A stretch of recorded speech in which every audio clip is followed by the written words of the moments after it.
معبود من غير الحب علي معبود من غير رسائل الكتاب صلى الله عليه وسلم الشيخ عبد الصمد الكريم بدير رحمه الله تعالى وأرضاه نضاق شمر ومغفرة ويولي درجاتهم بالجنة بسر النبي وآل النبي بسر سورة الفاتحة. أعوذ بالله من الشيطان الرجيم. بسم الله الرحمن الرحيم. الحمد لله الرحمن الرحيم مالك يوم الدين إياك نعبد ونستعين صراط المستقيم صراط الذين أنعمت عليهم غير المغضوب عليهم ولا الضالين آمين. بسم الله الرحمن الرحيم. قال المؤلف رحمه الله تعالى ونفعنا به بعلم في الدارين آمين. Dan kata Al-Imam Al-Ghazali rahimahullah ta'ala di dalam Ihya Ulumuddin, ia naqal daripada ulama yang dahulu-dahulu anna man qala hadha ba'da al-wudu'i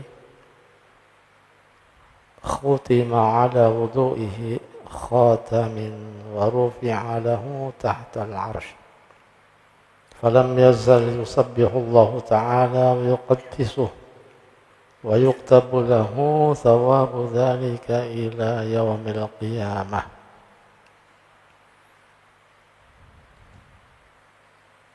Yang artinya bahwasanya barang siapa membaca doa ini kemudian daripada mengambil air sembahyang sebelum berwudu malam Sabtu yang lalu, doanya dibaca yaitu asyhadu an la ilaha illallah wahdahu la syarikalah ila akhir.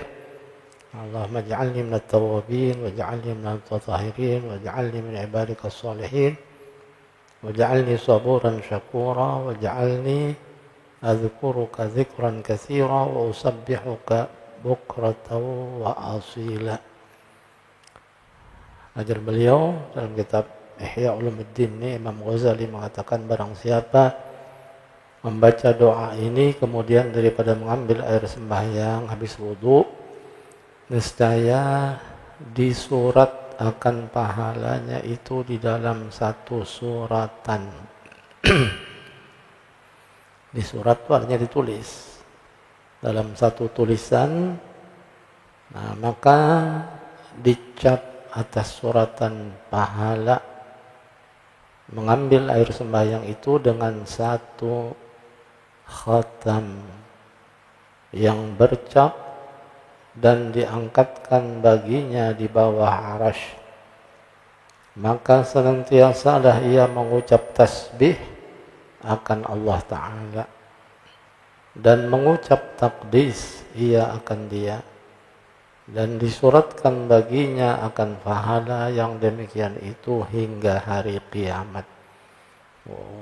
Banyak banget pahalanya sampai hari kiamat. Suratan tulisan tadi itu ada di sana mengucap tasbih, mengucap takdis. Dan sabda Nabi SAW lagi, man dzakarallaha 'abdan 'inda wudu'ihi tahharallahu jasadahu kullahu wa man lam yadhkurillah lam yadhhur minhu illa ma asabahu al-ma'u. Rawahu ad-Daruqutni. Barang siapa menyebut zikrullah, yakni segala doa anggota yang tersebut dahulu itu pada ketika mengambil air sembahyang. Nah, semua apa yang kita baca doa, membasuh muka ada doanya, membasuh dua tangan ada doanya, menyapu kepala ada doanya, telinga ada doanya, kemudian membasuh dua kaki ada doanya, setelah berwudu ada doanya. Nah, siapa Nabi menyebut zikrullah, yakni segala doa anggota yang tersebut dahulu itu pada ketika mengambil air sembahyang, maka menyucikan Allah Ta'ala akan jasadnya sekaliannya. Seluruh jasadnya akan disucikan. Kada hanya bagian muka, tangan, nyapu kepala, telinga dan kaki, tapi seluruh jasadnya asalkan bacaan tadi itu. dalam wudu tadi ada bacaan-bacaan itu dibacanya, maka Allah mensucikan semua jasadnya. Dan barang siapa tiada menyebut akan zikrullah Ta'ala pada ketika mengambil air sembahyang, maka tiada suci daripada jasadnya itu, melainkan yang terkena air sembahyang itu juga. Nah, jadi banyak ada bacaan, hanya niat, kemudian wudu, seperti mana kita berwudu, tapi kada bacaan apa-apanya, sah aja wudunya, bacaannya sunat aja. Tapi tidak disucikan jasadnya, melainkan nang terkena air sembahyang aja, terkena banyu wudu aja, itu aja nang suci, mukanya, tangannya, kakinya. Nah, itu yang menjadi suci, bersih. Nah, tapi kalau yang bacaan tadi ada lebih, nah, ada kelebihan. Nah, disucikan oleh Allah jasadnya semuanya. Dan lagi sabda Nabi SAW, "Wa man tawadda'a fa ahsana al-wudu'a thumma rafa'a ra'sahu ila as-sama' fa qala asyhadu an la ilaha illallah wahdahu la syarika lah wa anna Muhammadan 'abduhu wa rasuluh فتحت له أبواب الجنة الثمانية يدخل من أيها شاء." Rawahu Abu Dawud.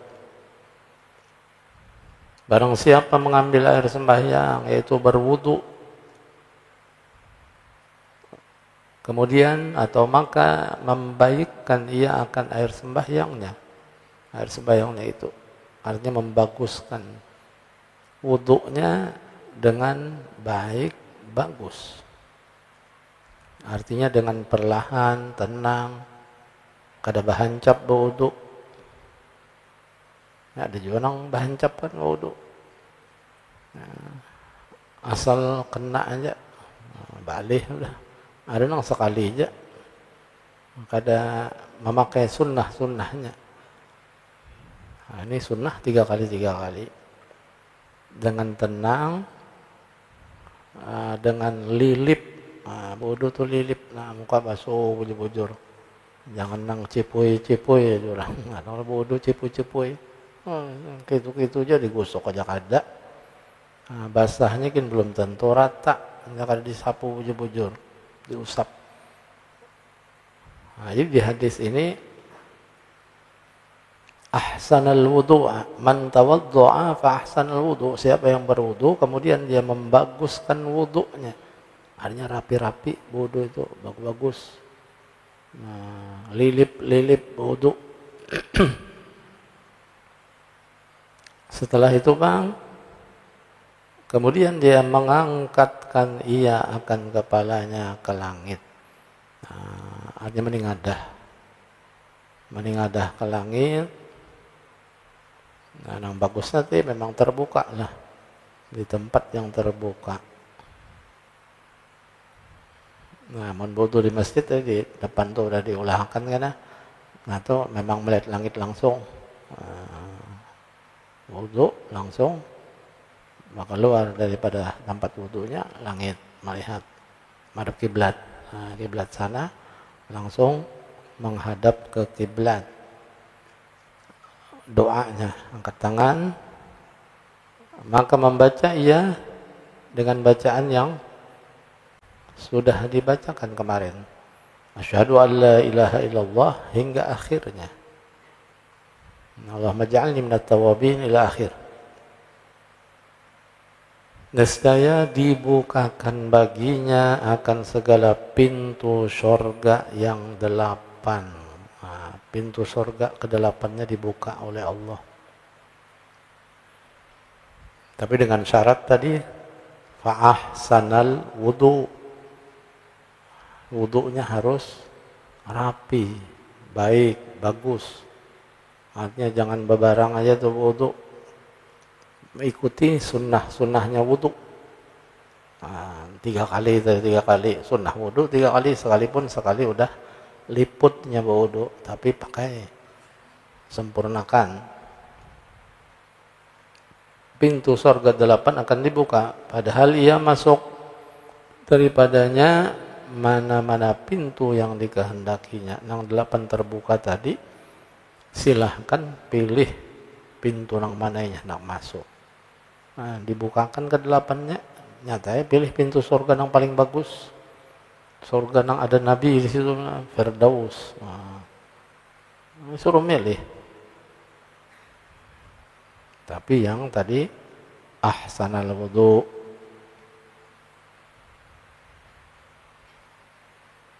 Dan lagi sabda Nabi SAW, wa man tawadda'a fa asbaghal wudu'a. Nah, ada lebih lagi di Nabi menyebut, wa shalla rak'atain wa lam yuhaddits fihima nafsahu bi syai'in min ad-dunya kharaja min dhunubihi kayawma waladathu ummuh. Wa fi lafdhin akhara wa lam yashu fihima ghufira lahu ma taqaddama min dhanbih. Rawahu Abu Daud. Kata Nabi SAW, barang siapa mengambil air sembahyang, yaitu berwudu, maka menyempurnakan ia akan air sembahyangnya itu. Nah, sempurnakan wudunya. Asbaghal wudu. Ya tadi meliput rapi sembahyang, apa wudunya. Kemudian sembahyang ia 2 rakaat. Sudah tuntung wudu itu sembahyang 2 rakaat. 2 rakaat apa? Sunnatul wudu. Artinya 2 rakaat sesudah wudu.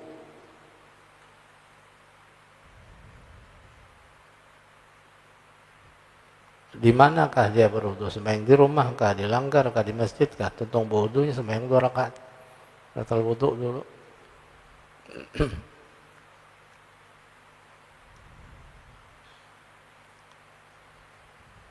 Padahal tiada ia berkata-kata di dalam hatinya ketika sembahyang itu dengan sesuatu daripada dunia. Nah, kosongkan urusan dunia. Sembahyang khusyuk berarti ini. Nah, ini memang berat juga lah pekerjaan ini. Setelah wudu, sembahyang 2 rakaat, sembahyangnya keluarkan hati kita daripada dunia.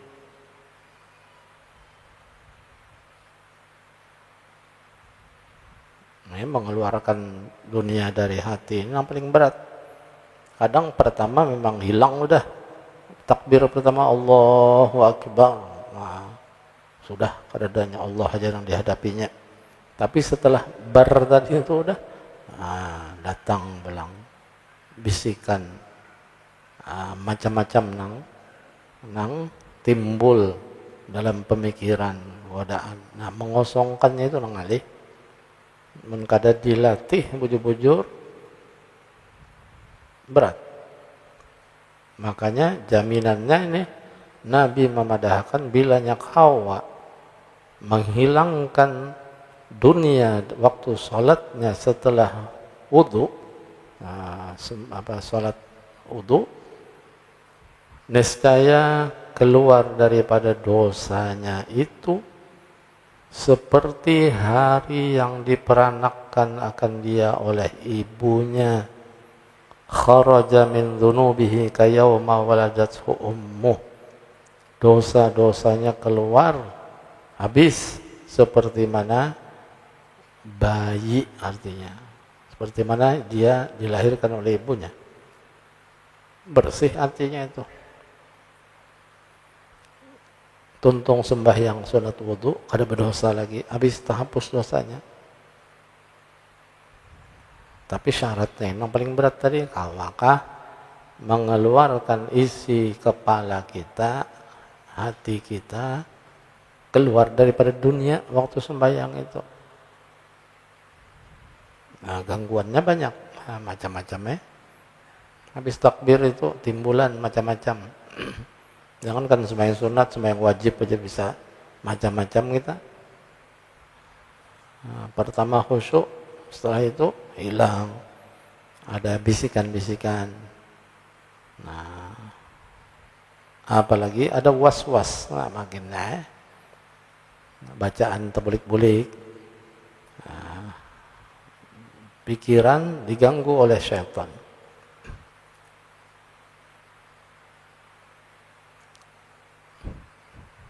Dan daripada lafaz riwayat yang lain, padahal tiada lupa ia di dalam 2 rakaat itu, niscaya diampuni baginya barang yang terdahulu daripada dosanya.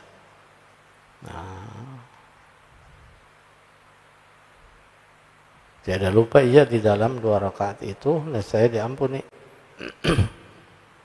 Artinya ingat terus, kada lupa dengan Allah. Berterusan daripada awal takbir sampai salam, Allah aja di hatinya, dalam ingatannya. Dia berhadapan dengan siapa? Dengan Allah. Makanya kalau orang yang sudah khusyuk itu, dia kada mendengar napa-napa lagi. Bisikan, kebisingan, kada tahunya. Sampai orang daur aja kada tahu. Nah, itu makamnya tinggi udah. Makam aulia, makam para imam. Bahkan kebakaran di samping rumahnya pun ia kada tahu dalam sembahyang itu. Orang aja teriak-teriak kebakaran, tapi itu tetap aja sembahyang. Kada mendengar. Karena pendengarannya Allah, penglihatannya Allah, hatinya Allah. Ada kita cacak berbunyi jatuh kajut. Cacak aja bunyi cak lah. Wah, jagat telinga udah. Bunyi halus saja dengar udah. Terganggu sudah. Apalagi HP nang berbunyi makinnya. HP di kantong kada di silent. Sudah 2 rakaat dapat berbunyi HP. Menggahar loh HP. Nah, berarti mendengar. Kalau menggahar HP mati pokoknya micik. Ada nang abut mati HP micik lepas terus tetap aja lagi berbunyi. Micik sana miciknya lepas. Nah, akhirnya mencalok dia mangkat. Oh, dia mati, dia mandak pulang. Berapa gerak tuh udah, mengambil, memicik, membulikakan pulang, berterusan, batal sembahyang. 3 pergerakan berturut-turut, fabatala salatuhu, batal salatnya. Ya itulah kadang-kadang kada sadar. Nah, jadi kalau orang yang sudah khusyuk bujur-bujur, HP bunyinya kada mendengar lagi udah.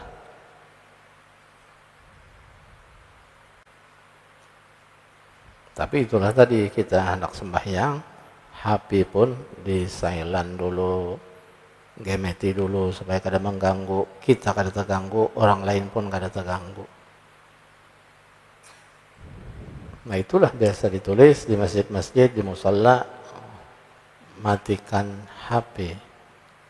Nah, tulisannya pada ketika sholat matikan HP. Nah, itu agar tidak mengganggu, agar mendapatkan kekhusyuan jamaah di dalam sholat.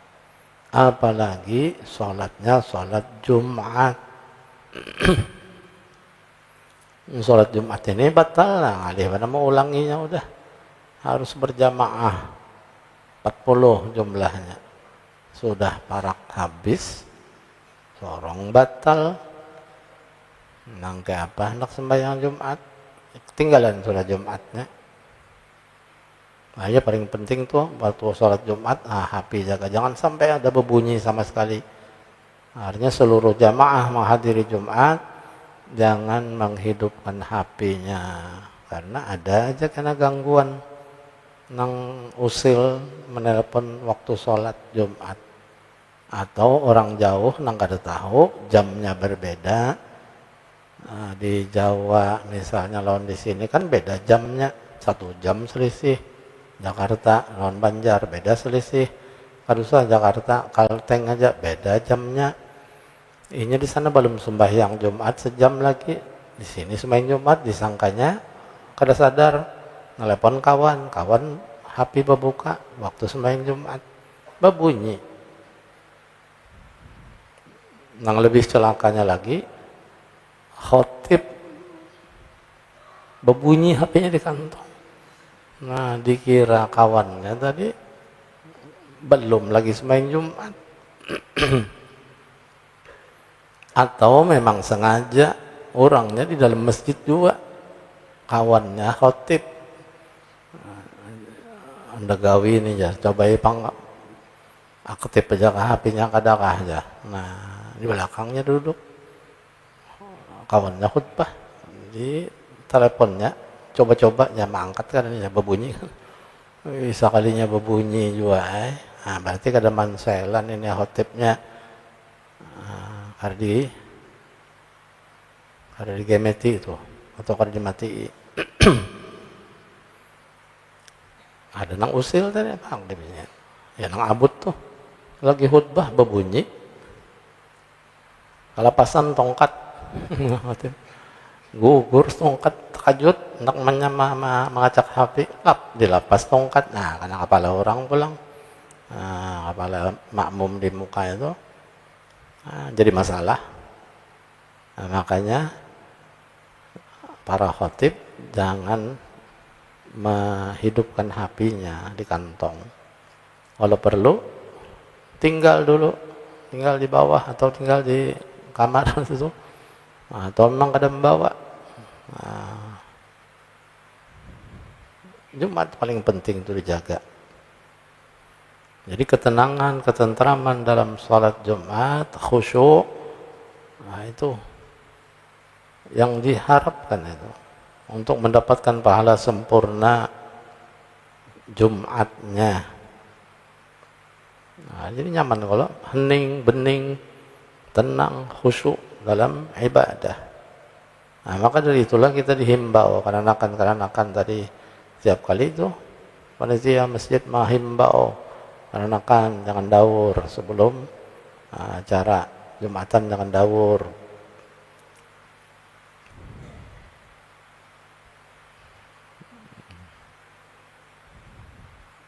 Itu acara sakral kita dalam ibadah yang seminggu sekali. Jadi setiap waktu pun kita selalu khusyuk, apalagi yang seminggu sekali.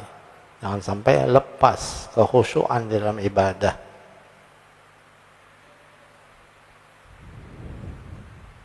Dan lagi sabda Nabi SAW, "Idza tawadda'a al-'abdu al-muslimu fatamadmada kharajatil khataya min fihi fa idza istanthara kharajatil khataya min anfihi fa idza ghasala wajhahu kharajatil khataya min wajhihi hatta takhruja min tahti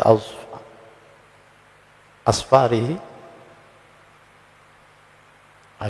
'ainaihi fa idza ghasala yadayhi kharajatil khataya min yadayhi hatta takhruja min azfari yadayhi fa idza masaha bi ra'sihi kharajatil khataya min ra'sihi hatta takhruja min udhunayhi فإذا غسل رجليه خرجت الخطايا من رجليه حتى تخرج من تحت أظفار رجليه رواه Abu Dawud wa Ibnu Majah.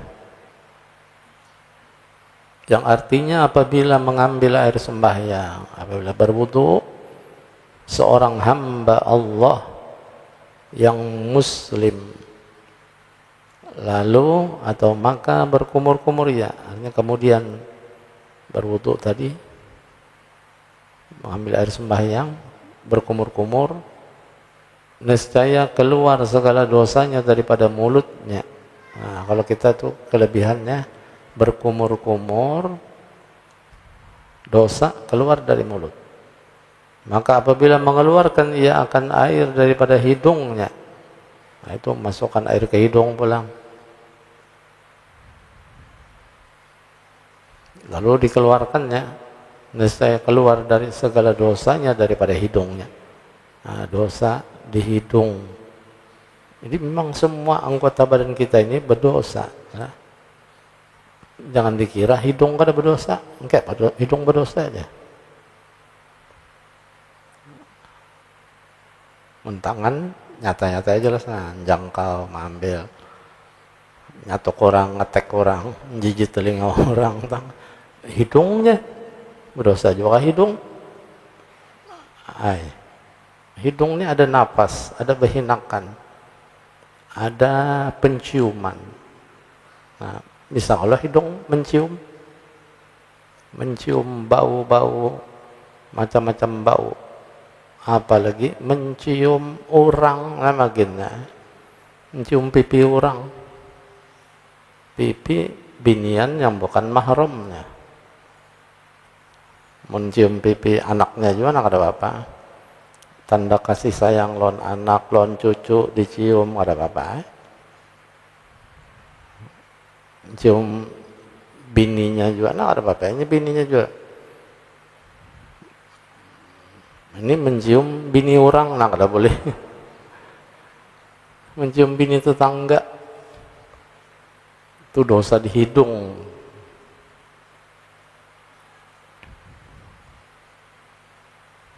Nah kalau mencium nang kada sengaja, kita cium bau-bauan yang kita memang kada sengaja menempur bau itu ke rumah kita, itu lain hal.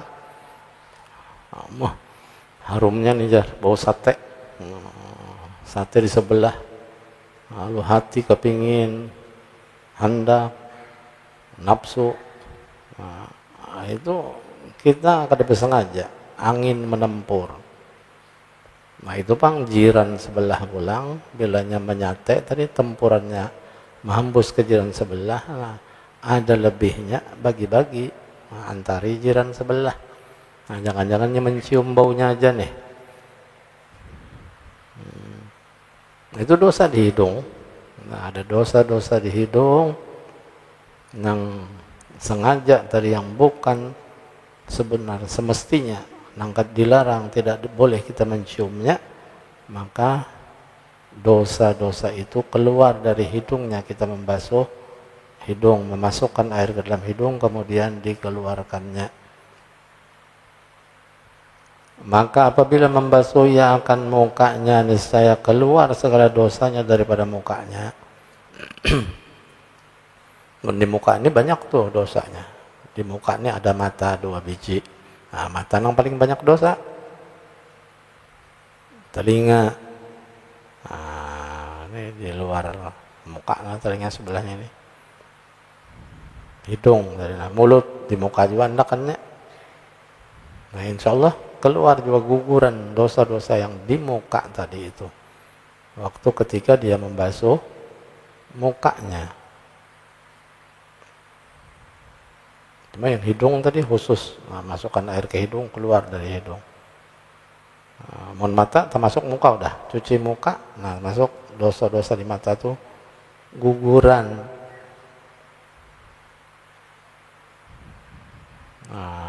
Paling banyak dosa ya dosa di mata lah. Mungkin kita hari-hari keluar melihat sesuatu yang bukan semestinya dilihat, apalagi melihat benda-benda yang diharamkan, maka kita berwudu tadi guguran dosa di mata. Dosa melihat HP, nah di HP juga banyak tuh napa-napa yang dilihat. Benda-benda yang diharamkan, yang kada boleh. Insya Allah gugur juga tuh kita membasuh muka, yang disebut di sini.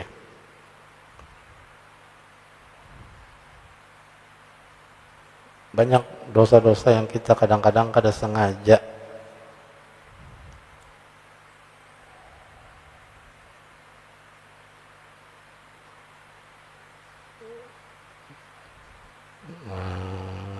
Daripada mukanya hingga keluar ia daripada bawah kelopak 2 matanya. Nah, berarti memang ada ini. Hingga keluar ia daripada bawah kelopak 2 matanya. Dosa tadi keluar di bawah kelopak mata ini. Karena di muka tadi dosa mata yang paling banyak nih. Keluar rumah pasti mata kita tuh, mata apa tuh orang ngarannya tuh? Mata jalalatan, jalalatan. Apalagi mata keranjang, gini lagi dah. Mata keranjang, hidung belang. Nah, hidung belang ada terbuat juga. Mata keranjang, hidung belang.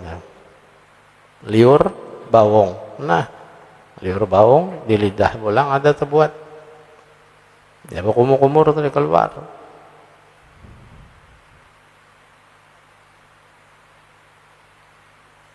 Maka apabila membasuh ia akan dua tangannya, nescaya keluar segala dosanya daripada dua tangannya, hingga keluar ia daripada bawah kuku dua tangannya. Nah, bila tangan berdosa, bawa berwudu, keluar dari bawah kukunya, dari siku tangan basuh, keluaran di situ dosa dari kukunya, dosa tangan. Jadi tangannya pun banyak berdosa, usil tadinya, usil, tangannya suka usil, apalagi sengaja.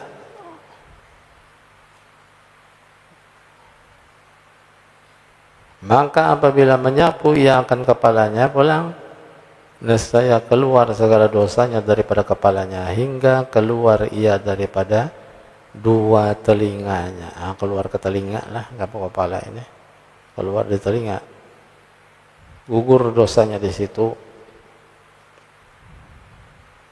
Dosa telinga, dosa pendengaran.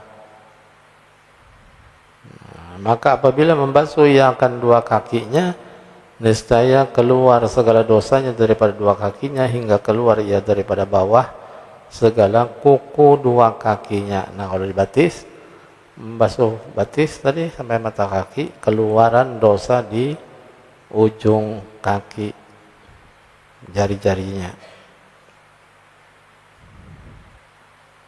Asal wudhunya tadi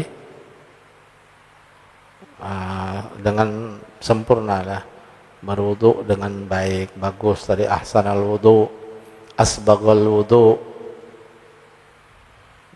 Artinya semua yang kita kerjakan itu tidak ada sia-sianya, semua ada manfaat, hasil diberikan oleh Allah Subhanahu wa taala. Nah, jadi sedikit pun kada ada sia-sia. Apa yang diperintah, apa yang disuruh, yang disunnahkan, tidak ada sia-sianya. Diberikan pahala,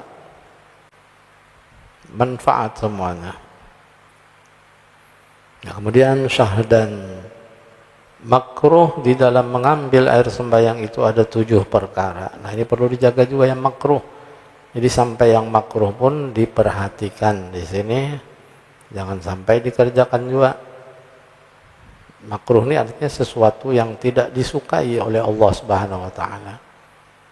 Namun kita tinggalkan nama makruh, Allah senang, Allah suka.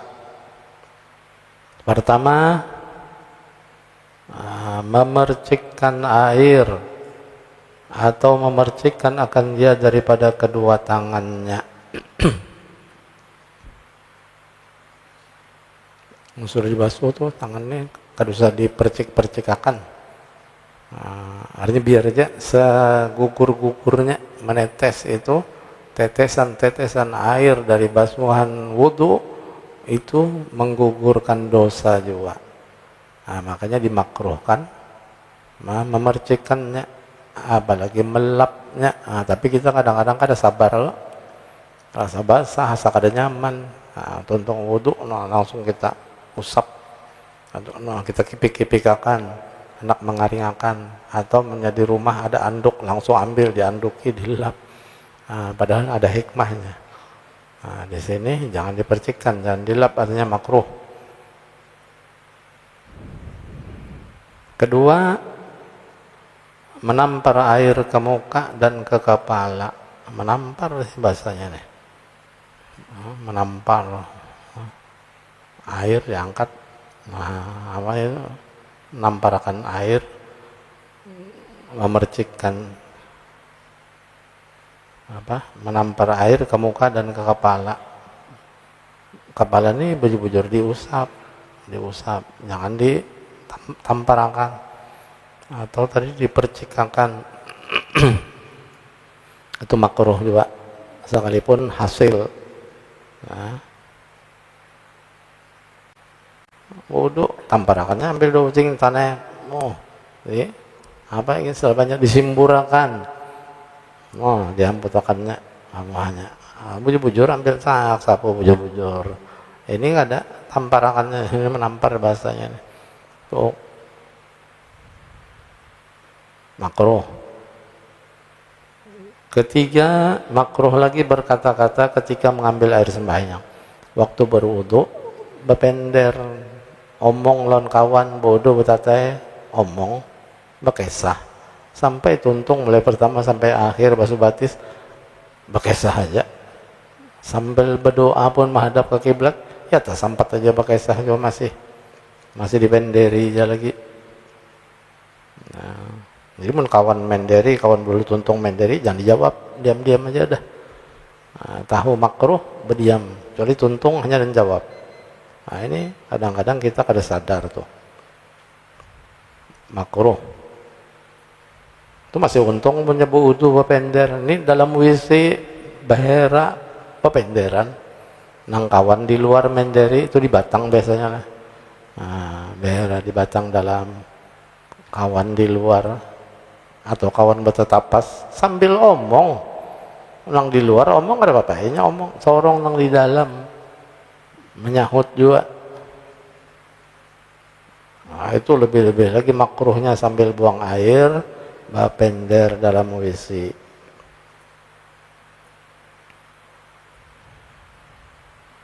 Keempat,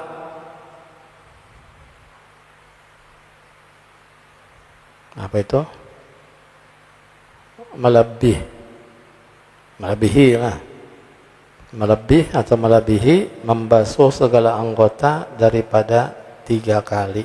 Nah, melebih sunnahnya kan 3 kali, wajibnya sekali. Sunnah 3 kali, dilabihinya daripada nang sunnah 3 kali ini. Melebihi membasuh segala anggota daripada 3 kali. Melebih 4, 5, 6.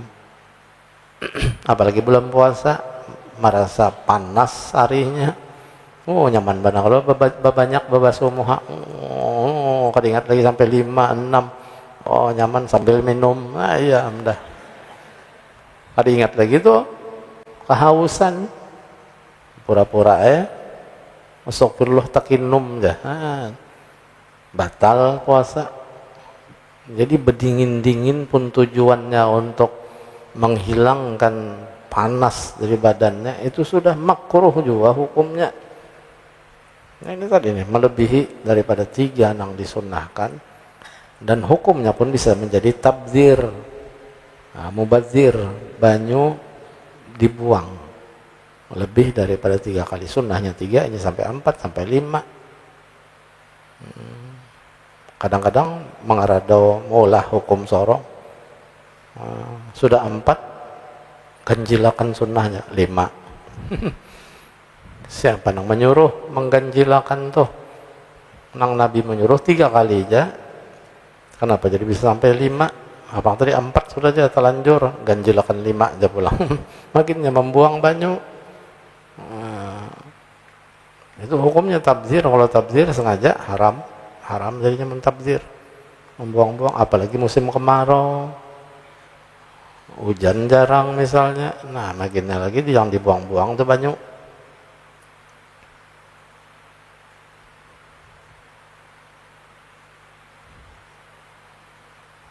Kelima, menumpahkan air itu lebih daripada hajat. Nah, banyakkan ya, terima lebih daripada hajat keperluan. Sebab karena was-was juga, nah hati-hati ini, karena was-was, makruhnya juga besar, juga makruh. Membanyakkan menumpahkan air itu lebih daripada hajat, sebab karena was-was juga. Karena adalah bagi orang yang was-was itu syaitan, yang suka dengan mereka itu, dinamai akan dia walhan. Nah, syaitannya syaitan walhan, nang mewas-wasi orang, rasa kada pas, dia lagi rasa belum sempurna, dia lagi sembah wudunya. Nah, akhirnya sampai basah baju. Ada tuh orang berwudu was-was baju tuh basah. Jadi bila nyendak wudunya berpacul baju supaya kada basah baju, dipaculnya kada berbaju lagi dah wudu. Kan? Tapi bisa basah paculnya juga, tapi akhirnya bisa handap aja lagi. Untung kalau bisa handap mun besempak pang dahur orang. Nah, ada wudu besempak karena takutan basah. Karena inya was-was tadi. Nah, jadi orang was-was ini kali ya dah jangan diturutakan itu was-was. Jadi kalau sudah kita membasuh sekali, 2 kali sampai 3 kali udah. Terus kan udah pindah pulang ke tangan membasuh. Nah, karena bila diturutkan was tadi merasa kada puas, merasa kada sempurna, diulangnya kada tuntung-tuntung. Sampai orang komatnya belum tuntung aja lagi wudu. Tuh orang was-was tuh. Nah, jadi jangan diturutkan tuh was-was minasyaitan.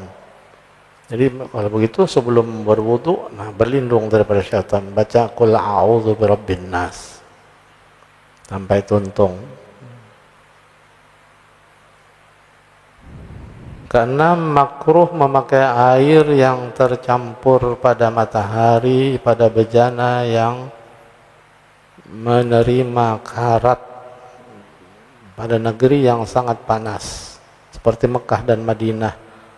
Nah, kalau ini sudah kena matahari, terjemur, panas airnya, bekas di wadah ataupun tangkinya, stainless yang putih itu, nah terjemur tengah hari, panas-panas banyak itu. Nah, ini pun makruh memakai air itu. Macam puduan di sebelahnya, nang tugu tuh. Sebelum kita ulah di sini pun panas juga tuh.